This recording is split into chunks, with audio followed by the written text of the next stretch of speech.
I need you to know two things about me.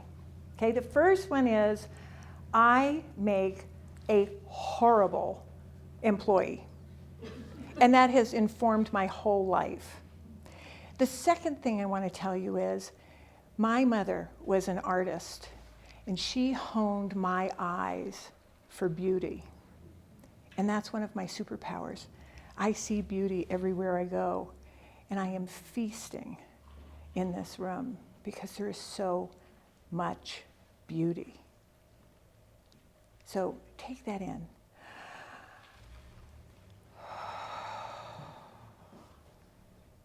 Your shoulders come out of your ears, don't they? It's hard for us to admit, I'm beautiful, but you are. Let me give you a context. It marries the idea about my mother and also being a rotten employee. You see, I am a serial entrepreneur, and I am an artist, always have been, and I went to college to get my degree in art. And I spoke earlier about hierarchy and male authority, and I loved ceramics. I always drew. I did cartoons as a kid. And I was taking a ceramics class, and I was so proud of what I created. It was beautiful. And my teacher, and I use that term loosely, looked at me and he said, "You will never make it as an artist." I dropped that class, and I dropped that major. And I shared with you before that my grandmother, if we got sick, gave us vinegar and honey. So my next option was to go and get a degree in community health education with a minor in nutrition. So you're seeing there's a through line of what I've been talking to you about today. So I'm 23 years old. I'm newly engaged. I have the world by its tail. And my roommate, who owned a diet center before there was a weight loss industry, she'd bought this franchise, and she said, "I'm moving to New York. Do you want to buy this diet center?" And well, I'm thinking nutrition, health, this really aligns. And I had helped her on weekends. So I said, "Yeah, I'd love to buy that from you."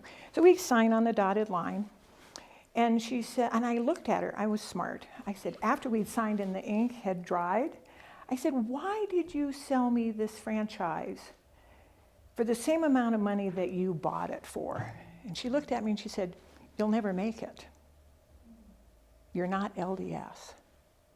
Because I was living in Salt Lake at the time. Well, my little feisty person put my hands on my hips and I said, "Watch me. Just watch me." So, franchise, 23 years old, I don't know what I'm doing, and I'm not of the faith, and I'm not going to make it. There's no industry. And all the franchises were run by men. And in those days, we called it PMA, positive mental attitude. And all the books were written for men and by men. And I'm going, what? How am I going to do this?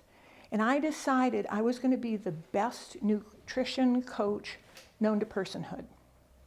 That's a 23-year-old talking. But I'm a coach. I'm an athlete. I played field hockey. I played soccer. I played lacrosse. I played tennis. I love to coach people and bring out the best. Because you remember, I see beauty everywhere I go. And so I turned that business around in 2.5 years and sold it for 4.5 times what I bought it for. When there was no weight loss industry except for Weight Watchers. No one knew what diet centers was. So I got pregnant and we moved, so I had to sell my diet center. And so we're in San Diego, and there's this thing called faux finishing. And it's where you take paint and you create beauty. Like you make marble out of paint, or you create granite. But in those days, it was such an unknown industry that people were calling it fox finishing.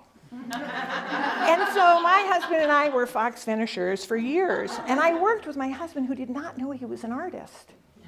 He did not know he was an artist. And I call that out because I see that's so beautiful in you. Your sisters are artists. Your mothers are. I mean, all my rings are made by my mother-in-law.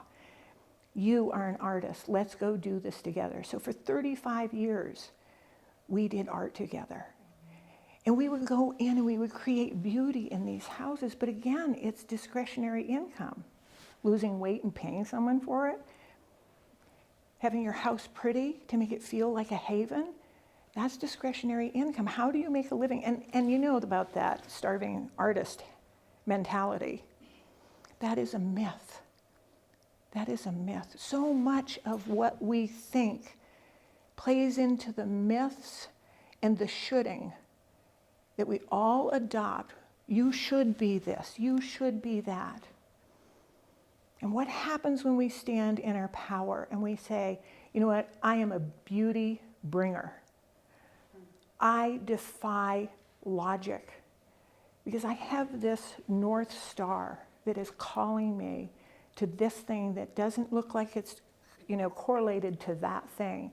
But to me, it's all integrated. My dad would say, Bets, why don't you settle down? Why don't you find an occupation? And I'm going, I go into people's homes and I coach them on color. Interior designers pay me to go in and do the color consultation because I understood the power of a powerful question. When you ask people, do you feel aligned in this home? Because here's the deal, they'd have a designer come in and do their kitchen, and then they'd have a different designer come in and do their master bedroom, and then they'd have a different designer come in and do their family room, and you walk in, and it's so discordant, it feels like Donald Duck's house. Nothing is integrated. So I go over the handlebars of my bike, I break my teeth, I break my hand, I have a TBI, and I realized I probably shouldn't be on scaffolds 2 stories high, because I'd get vertigo. So I'm walking with my friend in the neighborhood, and I said, Lise, I don't know what's my next iteration. I've been a field hockey coach, I've been a color coach, I've been a nutrition coach, what's next? And she said, Bets, what's your favorite name that you've ever had? It's not squash blossom, it's not, sexy, it's not sugar pie. It wasn't any of those things. I said, my favorite nickname is Coach. And it was in that moment I thought, well, I love being in an industry that is illogical. It requires discretionary income. I'm following my North Star. And I became a mindset coach because I realized there's so many forces out there that want you to be quiet.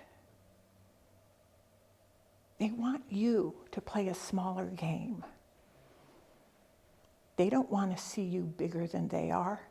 They want to keep you small so they feel safe. And I'm here to tell you that the calling that you have, that inner plumb line, if you will always follow that, you will not create a Donald Duck's house. You won't live in chaos because you're staying true to who you are. That's true. That's your personal blueprint. Follow that because we need you.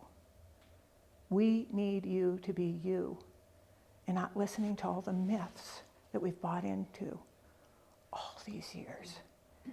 So give yourself permission to vote for you and trust you. Thank you.